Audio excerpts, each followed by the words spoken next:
Hai, dengan Miss Misteri di sini. Kali ini dengan kisah Jin Cabul Minta Jatah. Saat melihat jam di dinding, waktu sudah menunjukkan pukul 2:30 pagi. Ana, 28 tahun, segera membangunkan suaminya, Agus. Pagi itu Agus memang harus mengawal pengiriman barang ke Surabaya. Oleh karena itu, pagi-pagi sekali ia harus segera menuju ke tempat kerjanya. Ketika Agus keluar dari rumah, Ana hanya mampu mengantar di depan pintu. Setelah itu Ana langsung masuk lagi ke dalam rumahnya. Pintu rumah depan kembali dia kunci dengan rapat, karena ketika itu kegelapan masih membungkus bumi. Karena masih terlalu pagi, Ana melanjutkan tidurnya. Namun betapa terkejutnya, saat itu melewati ruang tengah rumahnya, dia melihat Agus suaminya duduk di kursi. Ana pun tak habis pikir, mengapa suaminya bisa kembali ada di dalam rumah itu. Padahal tadi dia sudah melepasnya untuk pergi. Ana yakin kalau yang duduk di kursi ruang tamu itu bukanlah suaminya yang asli. Dikarenakan diliputi rasa ketakutan, dia pun langsung masuk ke dalam kamarnya dan bermaksud untuk mengunci pintu kamar. Namun betapa terkejutnya dia, karena sosok yang sama persis dengan suaminya itu malah sudah berada di belakangnya. Bahkan sebelum Ana sempat bertanya banyak hal, dengan nakalnya, laki-laki misterius itu berusaha memeluk Ana dari belakang. Laki-laki itu berusaha mencumbunya dengan meraba-raba area sensualnya. Karena masih sadar betul bahwa suaminya yang asli tengah pergi bekerja, Ana berusaha terus untuk menghindar dari kejaran lelaki misterius itu. Beruntungnya, Ana bisa keluar dari kamar. Bahkan kemudian dia lari keluar rumah. Lelaki itu memang tidak mengejarnya. Ana sungguh tak habis pikir dengan kejadian yang baru saja dia alami. Namun, setelah lepas dari kejaran laki-laki itu, dia langsung menuju ke belakang rumah. Dia mengambil peralatan dapur untuk memasak air. Sementara itu suara azan subuh dari musola di depan rumahnya sudah mulai terdengar. Begitupun dengan ayam jago milik tetangganya sudah mulai berkokok bersahutan untuk menyambut datangnya pagi. Perasaan Ana menjadi lega karena fajar sudah tiba. Dia berharap sosok aneh yang mirip dengan suaminya itu sungguh-sungguh sudah pergi.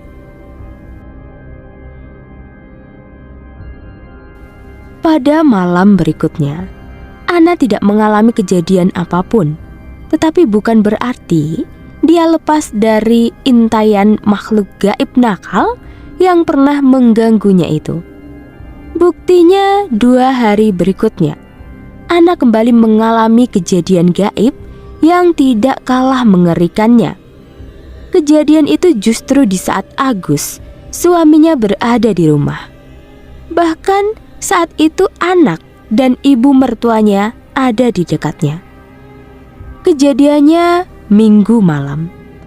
Kejadian pencabulan yang dilakukan oleh makhluk gaib nakal kembali terjadi. Saat itu Ana tertidur di kamar bersama anak serta suaminya. Makhluk nakal bertampang menakutkan kembali mengganggu Ana. Ketika dia tertidur pulas di atas kasur di samping suaminya, tiba-tiba saja seseorang dengan pelukan kasar bermaksud mendekap tubuhnya. Bahkan dari bawah tubuhnya, tangan nakal laki-laki itu meraba serta meremas kedua buah dadanya. Ana sadar dan terjaga. Namun anehnya, dia tidak memiliki daya untuk bisa melawannya. Hingga beberapa saat ia hanya bisa pasrah terhadap perlakuan kurang ajar dari makhluk itu. Beruntung sekali Anna, di saat dia berusaha melawan kenakalan dari makhluk itu, tiba-tiba dia teringat pesan dari salah seorang saudaranya yang ada di Rembang. Pesan tersebut berupa tips sederhana yang berasal dari seorang kiai tepatnya. Saat itulah dia langsung mempraktekkan tips sederhana. Lengan yang memeluknya dengan kuat itu perlahan ia elus melawan arah bulu tangan pemiliknya, yakni dari bawah menuju ke atas. "Jangan kamu beginikan tanganku," ucap lelaki misterius itu meminta. Namun Anna tidak mempedulikannya. Tangannya masih aktif menggerayangi seluruh tubuh itu. Dia elus dengan perlahan. Akhirnya tips sederhana itu manjur. Bulu-bulu di tangan yang semula lembut dan halus itu tiba-tiba berubah menjadi lebat dan kasar. Saat itulah Anna jadi tahu bahwa laki-laki yang memeluknya dan meremas-remas buah dadanya itu telah berubah menjadi sosok makhluk hitam yang sangat mengerikan. Mukanya tampak sangat seram, dengan rambut yang awut-awutan dan gigi tonggos serta panjang. Walau akhirnya sudah terbongkar rahasianya, jin nakal itu tidak mau menyerah begitu saja. Selain memeluk Anna, jin nakal itu malah mencium pipi serta kening Anna. Sekali ini Anna dibuat menjerit. Mendengar istrinya menjerit-jerit, Agus terjaga dari tidurnya dan berusaha untuk menyadarkan istrinya. Saat Anna tampak melotot dengan mulut terus menjerit sambil marah-marah dan berusaha berontak. Namun anehnya, walaupun Agus sudah terbangun, jin nakal itu tetap saja nekat. Dia tetap saja menciumi kening wanita manis itu dengan sangat buas. Anna berteriak kepada suaminya supaya dia menghajar makhluk nakal yang kurang ajar itu, sembari menunjuk ke arah belakang. Namun suaminya malah bengong saja. Iya, suami Anna tidak melihat keberadaan makhluk itu. Setelah membaca ayat-ayat suci Al-Quran, Anna lepas dari pelukan nakal itu, dan akhirnya makhluk itu hilang entah kemana. Agus pun langsung meminumkan air putih pada istrinya. Dengan keringat dingin yang masih menetes, Anna menceritakan kejadian yang baru saja dia alami. Namun suaminya meyakinkan kalau dirinya tidak melihat apa-apa. Melihat kesungguhan Anna serta sikapnya yang sangat ketakutan, Agus merasa bingung ketika istrinya meminta agar ia memukul seseorang yang ada di belakangnya. Padahal lampu kamar mereka saat itu dalam keadaan terang benderang. Anna juga dapat melihat dengan jelas makhluk itu.